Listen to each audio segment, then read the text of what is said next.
부모는 자식을 사랑한다.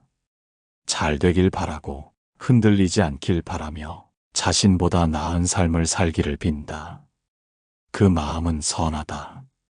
그러나 그 선한 마음도 기대라는 이름으로 키워지면 무거운 짐이 된다.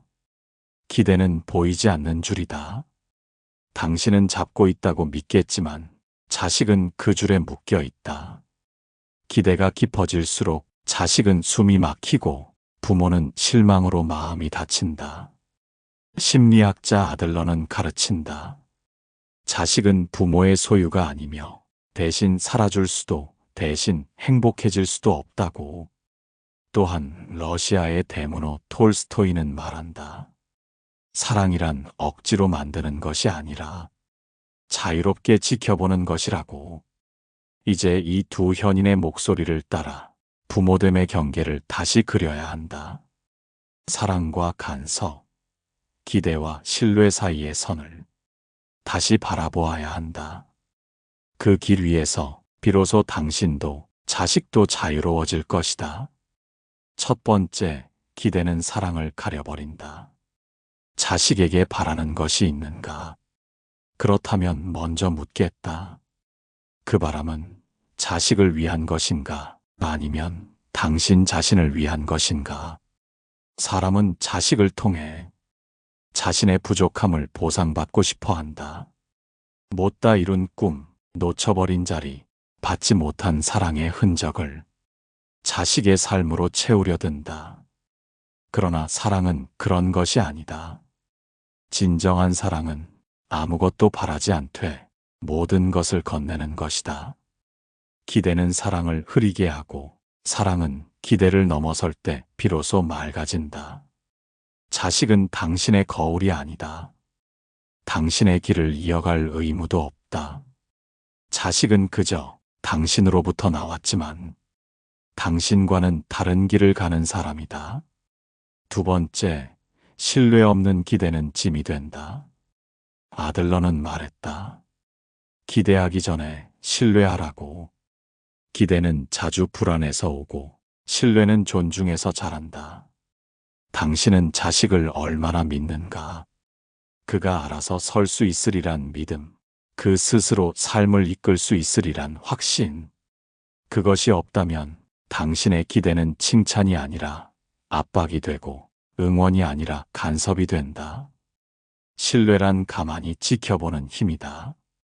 당장 보기에 느려 보여도 당신의 시간표와 다르더라도 그가 자기 발로 걷게 두는 용기다.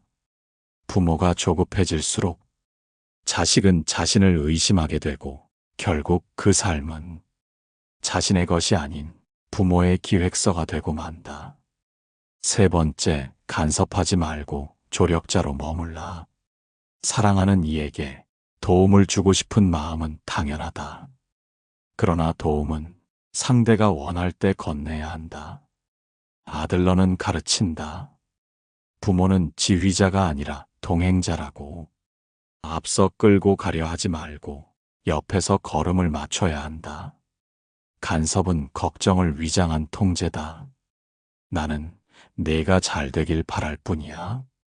그 말 속에는 내가 내 뜻대로 하길 바란다는 숨은 뜻이 있다. 부모의 말이 많아질수록 자식의 귀는 닫힌다. 반대로 부모가 침묵하고 기다릴수록 자식은 생각하게 된다. 당신의 역할은 앞장서서 이끌어가는 이가 아니라 뒤에서 지켜보며 넘어졌을 때 조용히 손을 내미는 사람이어야 한다. 네 번째, 칭찬이 아니라 용기를 북돋아라. 많은 부모가 말한다.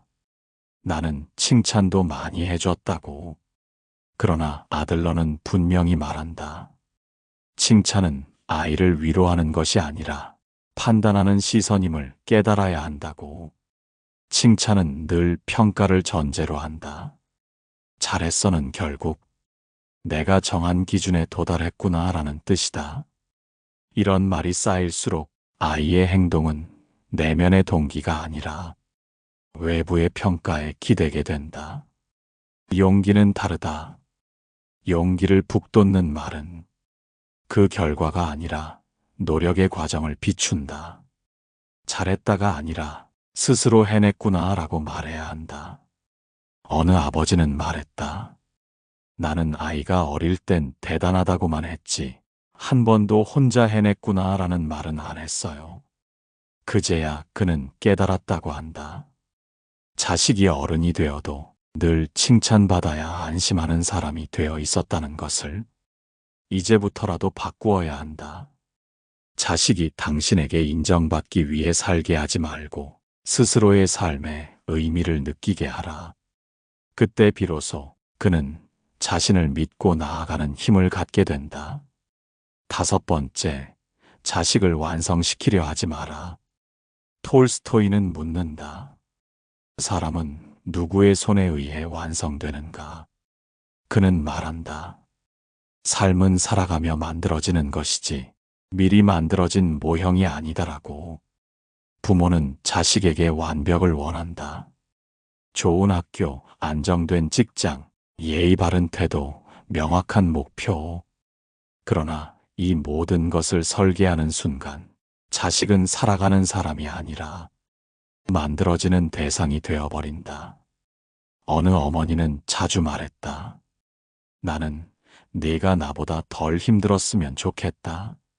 하지만 그 말은 결국 자식에게 고통을 피하라는 신호가 되었다. 조금만 험한 길이 앞에 놓여도 자식은 주저하고 멈추고 스스로를 의심했다. 자식은 완성품이 아니다. 그는 시행착오를 겪으며 자기만의 결을 찾아야 하는 존재다. 부모가 미리 짜놓은 길은 그의 발걸음을 불편하게 만들 뿐이다.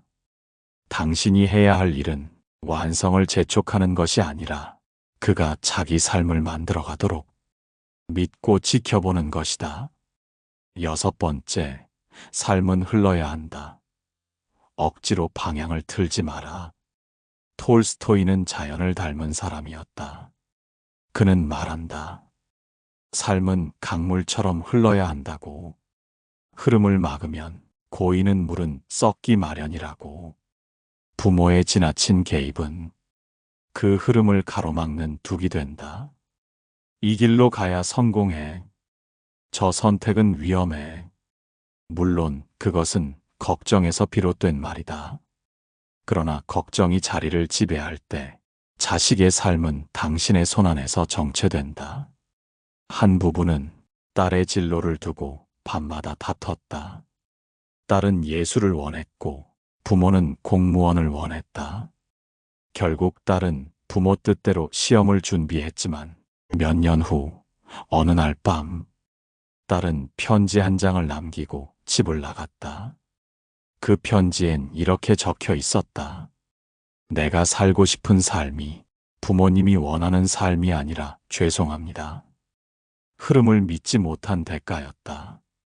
부모는 강물의 방향을 바꾸려 하지 말고 그 흐름을 따라가며 돌에 부딪힐 때는 옆에서 조용히 등을 밀어주는 그런 사람이 되어야 한다. 7번째, 부모가 먼저 자유로운 삶을 살아라. 사람은 보고 배운다. 자식은 부모의 등을 보고 자란다. 그 등에서 삶의 태도를 익히고 사랑의 모양을 느낀다. 부모가 늘 조심스럽고 늘 누군가의 눈치를 보며 살아간다면 자식도 그렇게 될 수밖에 없다. 자유롭게 살라고 말하면서 정작 자신은 하루도 자유롭지 않다면 그 말은 공허한 가르침이 되고 만다. 한 여인은 자주 말했다. 나는 너희를 키우느라 하고 싶은 걸 다 미뤘다. 그 말에 아이는 죄책감을 느꼈고 자신이 짐이 된 것 같다고 느꼈다. 결국 그 아이는 무언가를 선택할 때마다 이건 내가 해도 괜찮은 걸까라는 눈치와 두려움을 먼저 배웠다. 당신이 자식을 위한다면 당신부터 삶을 사랑해야 한다. 새로운 것을 배우고 기쁘게 하루를 살아가며 나이와 상관없이 성장하는 모습을 보일 때 그것이 자식에게 가장 깊은 가르침이 된다. 8번째, 사랑은 소유가 아니다.